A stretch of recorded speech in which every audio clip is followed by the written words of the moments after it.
Welcome to Kit Guru with me, Christina, being your host today to take a look at the MM720 mouse by Cooler Master, a lightweight mouse with a mid-weight price of $59.99. I know I probably don't need to remind you, but there is a sub and bell button down below, and if you could click that if you haven't already, it takes 2 seconds and helps us massively as well. If you want some cool merch, we have that too, and you can see that below. Inside the tiny box, you get the MM720 itself, along with some grip tape to add, the manual, replacement glide pads, and an alcohol wipe for applying said grip tape. My first impressions was the shape is different to most of the mice I've reviewed lately. There is this flare out to the right side to support your right-handed ring finger. This is nice and really comfortable for those of you that like a bit of pinky drag. You can also put your fingers down to create that and to add stabilization if you want. I personally prefer my fingers to be off of the mat entirely if possible, and this definitely helps with that. It does take a little bit of getting used to though in terms of the shape. It almost gives the illusion of an off-balance, off-kilt kind of feel at first, but I did get used to it and now I like it. The MM720 is based off the original Cooler Master Spawn shape, which is also used as the basis for the MM520, which came out in 2017. The Spawn had an industrial design and the MM720 follows suit here. It has a right-handed shape for claw grip with finger rest on the right-hand side for longer-term comfort really. In comparison to something like the Aerox 3 by Still series, the MM720 is a lot more stumpy, yet it is still providing the same amount of support for your wrist, even though there isn't as much of a back end. I think this is due to the fact that the Aerox has a higher hump, and this means your hand misses the back of that slope slightly, whereas the MM720, the hump isn't as severe and you utilise all of that body, even if there isn't much of it there to begin with. So you kind of get the same support in different ways. The Aerox is ambi shaped though, so I thought I would compare it to a more traditional ergonomic design, say like the Dream Machine's DM6 Holy. I can honestly say that it's a massive difference. I would say much more comfortable for me personally because of that ergonomic design, and it carries on all the way through the left hand side and underneath those side buttons. Your thumb fits snugly underneath those buttons, ready for actuation at a moment's notice. This is probably one of the first mice that I can actually easily reach those side buttons with as well, without having to adjust my grip style in any way. I personally prefer fingertip grip as well. I have quite small hands at around 6.5 inches from tip to wrist. I generally struggle trying to reach the up and down buttons on the side there, so if you have smaller hands like me, then this may be a plus for you. Even Andy, who is a fellow kit guru here, he has bigger hands than me and he finds this mouse a lot more comfortable due to that side flare. Talking of grip styles, they all work perfectly fine as there is a lot of support for your fingers and nothing really to get in the way of any of those grips. It states on the box that the claw grip is what it's made for, but I think it works perfectly in all positions and styles, to be honest personally. Now, it wouldn't be a lightweight mouse review without mentioning the weight itself. The MM720 comes in at a super lightweight 49 grams and lives up to what it says on the box, which is ultra lightweight. And you can really feel the difference when compared to something, say, like the wired Aerox 3, which weighs 57 grams. Also, the balancing is perfect. When you pick this mouse up, there is no nose diving, the weighting of the mouse is even, and it makes it easier to pick up and move pop back down with precision. I think the looks of the MM720 is great too, and I'm really surprised that it's so light, even though it isn't completely covered in holes. There are satin parts of plastic around the top half of the mouse, sadly. This material is prone to grease if you have sweaty or slightly greasy hands from eating, etc., but there are no sharp edges to report, which is nice. If you squeeze really hard, you can engage the side buttons, but I don't think anyone will really be squeezing that hard unless you're close to throwing the thing out of the window in rage, and then the mouse is most likely doomed anyway. You cannot engage the left and right click though if you press down on the top of the mouse. Just to mention quickly, as the cable is super lightweight and doesn't interfere with the pull of the mouse, and it is pretty easy to get the kinks out of. I'm not a fan of this type of cable personally, again just a personal preference, but for the type of cable that it is, it ticks all the boxes expected of it. The cable is not removable and it ends in a USB-A connection.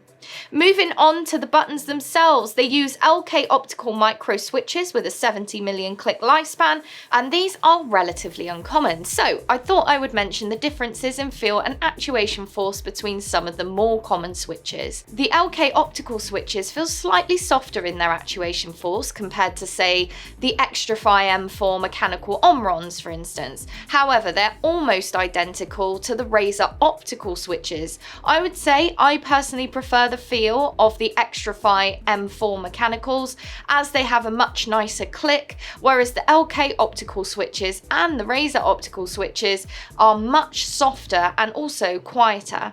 It is down to preference though, so I'll let you guys decide what you like. The MM720 has very little, if at all, pre-travel, but roughly about 1 millimeter post-travel, so that's quite a lot. I didn't notice this in use personally because I'm quite a light clicker anyway, but others may find that slightly frustrating or impeding in their performance. The buttons sound great, nice and clicky without being too obnoxious. Here is a sound test for you.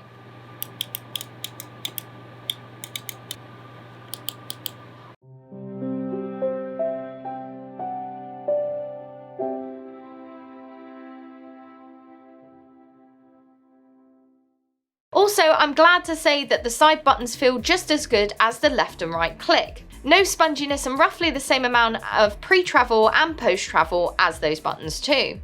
This is something usually skimped out on most mice I find, and those that I've reviewed recently. It's nice to see that the MM720 has broken that trend though.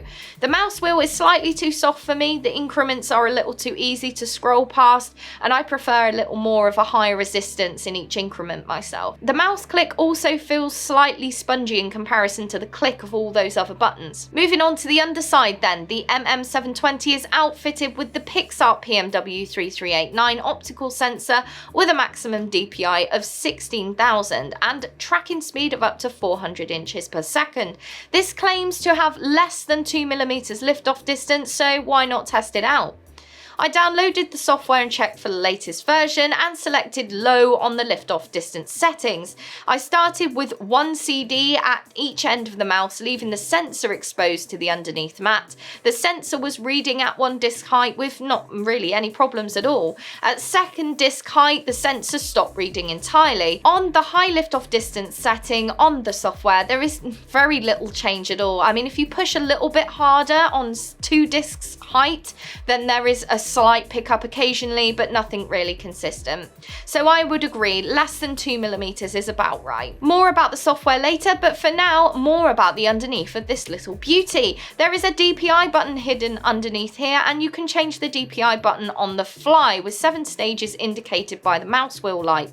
Also, you can see the PTFE glide pads here that you get spares of in the box, which I think is pretty awesome, especially for the price. Just to mention, as I mentioned the lights in the wheel, the RGB is really bright and looks great in broad daylight as well as late at night. I like a shiny mouse, and you can play with this all in the software. If you're not a huge fan of super bright RGB too, you can turn it off, which is great. I also like the fact that they have put a white opaque casing over the internals. It looks more tidy, I think, and it's different to the usual skeleton internals that you see with other honeycomb mice. Just before we head into the software though, I want to point out some key features that I haven't mentioned yet. The MM720 is IP58 rated, dust and water resistant, which I think is pretty impressive for the price, and I guess looks can be deceiving because Cooler Master said that customers see the holes and immediately worry about dirt and damage from spills, so with this in mind they coated the internals to protect it from the elements. The MM720 has passed IP58 dust and water resistant certification, meaning that the device is protected from dust and powerful water jet. That's what it means. As well as the DPI button underneath the mouse, you can also change the RGB by pressing the wheel and the forward side button to change the LED colour, or the wheel and the backwards button to cycle the modes. You can also set other functions or combo keys via the software, and all of your settings directly are stored onto the device.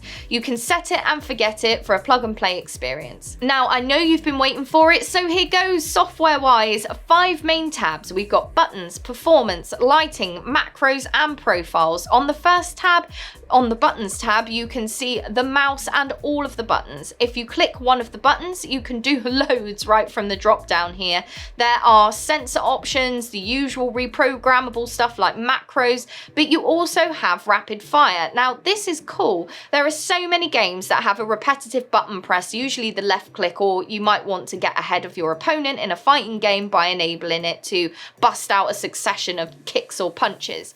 I first came across this kind of thing when I was playing old arcade sticks for like Street Fighter or something like that, for instance. If you enable this, you can press the button and it will repeat the action a specific amount of times. You can also change the buttons to control media or pretty much anything you like in this tab. Of course, some other bits such as DPI stages as well. On the performance tab, you can change sensitivity, polling rate, angle, snapping and lift-off distance as mentioned earlier. There are lots of options here to play around with to get the most out of your mouse and how you exactly want it. The thing that caught my eye though was the surface tuning. If you click on it, you will see an illustration appear showing you how to calibrate your surface. I did this, but I didn't really feel that it made much of a difference, to be honest, but I might have just have an untrained hand. Next is the lighting tab, pretty self-explanatory here with the different modes, etc. The macros where you can record and name them, and finally profiles, which of course will come in handy if you enable rapid fire, for instance, as you don't want that setting on your daily driver profile for sure. So after all this hype, I gave it a go with my go-to game for mice, which is Call of Duty Modern Warfare. In all honesty, it made quite a difference to my gameplay. I'm used to a heavier mouse as stated in other reviews, and the fact that the mouse is so light, and I play on quite a low DPI to be honest, it meant that I can move the mouse around so much quicker and put it down in the right place after I lift it off due to it being very well balanced. This in theory gives me more accuracy, or at least enables me to move a bit quicker. This obviously isn't unique to this mouse in particular, but playing Call of Duty with a lighter mouse is most recommended.